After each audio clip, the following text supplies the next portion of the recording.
The fate of U.S. President Donald Trump's tariffs now likely lies in the hands of the U.S. Supreme Court. Trump is asking the court to overturn a lower court ruling that most of his tariffs imposed on countries like Canada are illegal.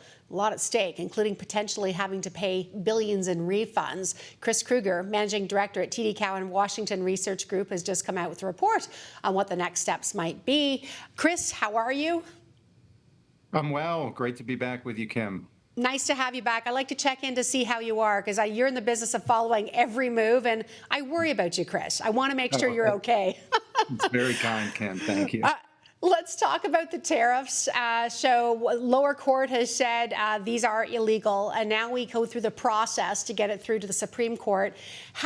What are the possible scenarios that could come out of this? What are you looking at?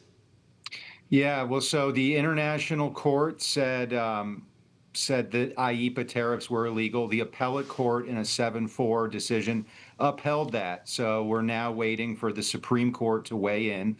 Supreme Court is 9 justices. It breaks down 6-3 in terms of Republican to Democratic appointees. Big picture. Tariffs will remain. The issue is the type of tariff, the statute involved. IEEPA has never been used for tariffs before. The term tariff is not in that statute. The administration is preparing a plan B with Section 338 that gives them the ability to tariff up to 50%. The issue here, which you correctly addressed up front, was the potential for refunds. This would really punch a hole in the Treasury. One of the more surreal twists of the year has been that the bond market vigilantes are now very much in favor of tariffs. So there's a concern within the bond market that if the IEEPA tariffs have to be refunded, yields will spike, stocks might sell off because you do punch a hole in the Treasury at least $100 billion. We'll see what the Supreme Court comes up with. Our expectation is that they will take the case. It may be until next summer, though, Kim. That's the surprising thing I saw in your note was that how long it will take them to hear arguments and make a decision. So, you kind of wonder what the bond market and everyone else is going to do in the meantime. Well, and each month that tariff revenue really increases. If we have to wait until next summer, that refund check may not be in the billions. It might have a T in front of it. Can I ask, the one thing you said that was interesting, that you said that the tariffs will remain if, despite the decision from your perspective, but the statute to which they're attached to may change. But is it also for lack of a better word, the height of the tariffs? I mean, the amount that could be tariffed through IEEPA was, I thought, much higher than in other ways. Right now, the cap is both Brazil and India have 50% tariffs. Section 338 from the Tariff Act of 1930, which is Smoot-Hawley, has a ceiling of 50. In particular, for listeners in Canada, too, the Section 232 tariffs are not being litigated, so those stay regardless. And that is a disproportionate impact on Canada. That's 50% steel, aluminum, copper, and then the 25% on autos and auto parts. That is not being litigated, and those stay regardless.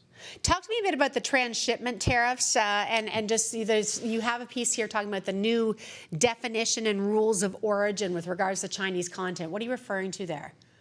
Right. So, broadly speaking, and within the USMCA renegotiation, this was going to be an issue if Kamala Harris had won. This is a big bipartisan issue.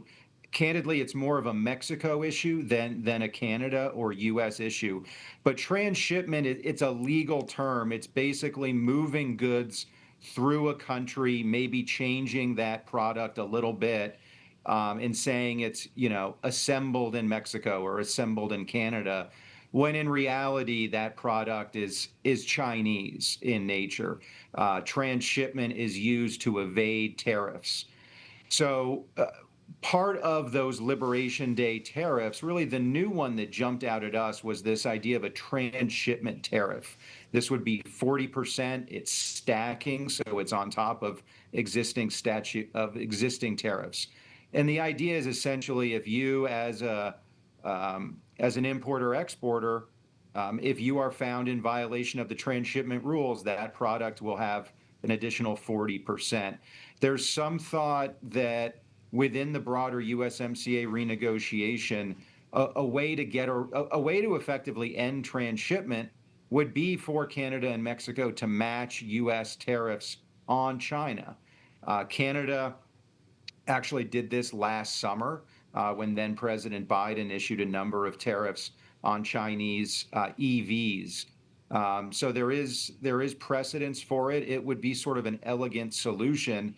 And the end game, I think, would be pretty positive for the entire continent. It's sort of this idea of a factory North America, a fortress North America, granted with high tariff walls against China, but within the continent, it could have some really interesting, sort of a manufacturing renaissance, if you will. Yeah, it really would. It would make a huge difference to Canada and Mexico, too. Let me ask you, I've only got about 45 seconds, Chris, but when you think about USMCA as we're going forward, what are you expecting to have happen based on what you know today? There will be renegotiation. I'm not sure there's ever going to be a big bow attached to a trade deal, and then we can all just sort of get a good night's sleep. I think it's going to be, it's going to take a long time. There also might be very incremental. If you look at South Korea, they had a free trade agreement with KORUS, but then they've also done a reciprocal deal. So I think they'll probably start with some of the 232 relief, and then we'll go on to some of the trickier issues like rules of origin, labor, dairy, transshipment, and others.